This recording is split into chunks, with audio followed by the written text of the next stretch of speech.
Filmer dem? Nå, er du klar? Okay. Ja, hej.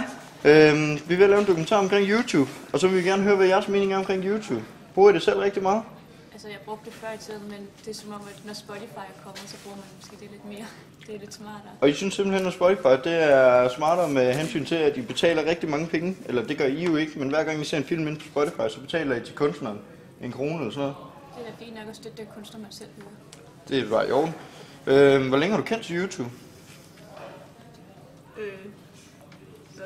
Det er nok 5 år, tror jeg. 5, 7, 8 år. 5, 7, 8 år? Er du klar over, hvor gammel YouTube er? Nej. Nå, men så holder vi os bare væk på det. Er det ikke? Hvad er det så? Nej, det ved jeg ikke. Nu bliver jeg i tvivl. Jeg har brugt det siden hvad? 7. Zoom ind på det. Siden 7. klasse? Ja. Okay. Siden 7. klasse, så kan jeg gætte på, at I har været sådan nogle tøser, der har været vilde med at danse og gå op i MGP og så videre. Ja. Har I selv været interesseret i at uploade en dansevideo til YouTube eller lignende? Det har jeg gjort. Det har du gjort? Ja, og en film, hvor jeg har været ude at ride. Hvor du har været ude at ride? Ja. Det lyder så ikke spændende. Jamen, så kan vi jo også se, hvad man kan bruge YouTube til. Tak skal I have. Hej, jeg hedder Hussein Ali. Ja, goddag, Hussein Ali. Hvad bruger du YouTube til? Jeg bruger YouTube til at se fodboldklip, og nogle gange får jeg besked på at gå ind på porno af min ven. Og det gør du via YouTube? Nej, fordi der er ikke god klip derinde, så der skal man finde en anden hjemmeside. Det kan jeg så sandelig godt give dig ret i.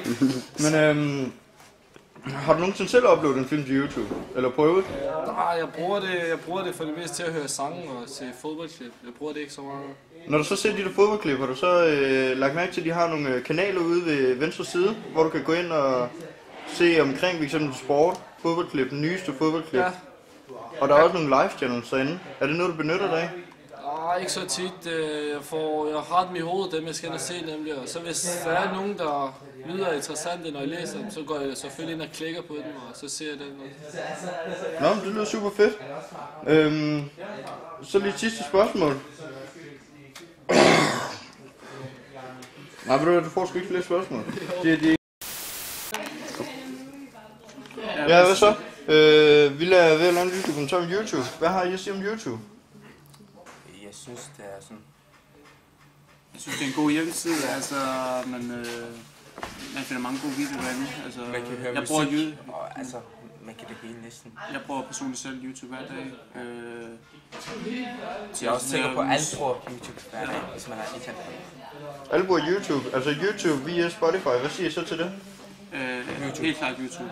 Helt klart YouTube. Ja. Er det på grund af, at det er mere simpelt eller enkelt at bruge, eller er det fordi, at Spotify det kræver, at man downloader programmet? Ja, også på grund af reklamerne. Der er også nogle reklamer på YouTube, men på YouTube der kan man fjerne reklamerne. Det kan man ikke på, medmindre man så betaler på Spotify, så kan man godt fjerne dem. Jamen, det lyder som om, du sætter dig ind i det. Hvor længe har I sådan cirka kendt til YouTube? Siden 2000, tror jeg. Jeg har kendt det siden. 2000? Ja, det samme. Den er vi siden Så vil jeg bare lige høre, har I nogensinde selv uploadet en video til YouTube? Eller kender folk, der har? Ja, det har. Okay, det lyder fedt. Hvad har I uploadet? Fodboldvideoer. Ja. Fodboldvideoer, hvor I selv har spillet? Nej. Nej, hvor vi har taget nogle forskellige fodboldspillere, kendte fodboldspillere, så vi puttet nogle effekter også. Ja. Så det lyder lidt som en fed dokumentar, end den jeg er i gang med at lave, eller hvad? Ja. Ja, det kan jeg sgu godt høre på det hele. Jamen, jeg siger mange tak, drenge. Så go! Nå. Bruger du YouTube? Ja, det gør jeg. Okay, hvad bruger du YouTube til? Primært til at se videoer med satire og komedier og sådan. Hvad for en slags videoer ser du derinde? Jeg følger for eksempel Natholdet på TV2, så ser jeg nogle genudsendelser derinde. Og jeg ser også lidt forskellige satireprogrammer og satire og nogle underholdningskanaler. Så som Snooze og John Jaloli og PewDiePie. Okay, det lyder som om du er rimelig meget ude på YouTube, for at sige det rent ud sagt. Ja. Det der så undrer mig, det er så... Er du så meget styr på det, at du kender til kanalerne, at du kender til de fanblade, som YouTube selv har lavet for underholdning og sport og film og så videre? Ja, det kender jeg. Hvad med deres live channels? Er du bekendt med dem? Deres live channels, hvor du kan komme ind og se direkte live fra? Ja, det er bekendt, men jeg har ikke brugt det så meget. Du har ikke brugt det? Du ved kun, det er der? Ja. Okay, super fedt. Hvad synes du om YouTube, a.k.a. Spotify? Hvad hælder du helst den imod? Jeg synes mest om YouTube, hvis vi snakker videoer. Hvis vi snakker musik bare generelt, så vil jeg hellere høre det end på Spotify. på trods af reklamerne. På trods af reklamerne, så det vil sige, at du heller ikke præmien, men hvordan? Nej, det har jeg ikke. Jeg vil gerne ikke betale så meget for. Det kan jeg sgu godt forstå.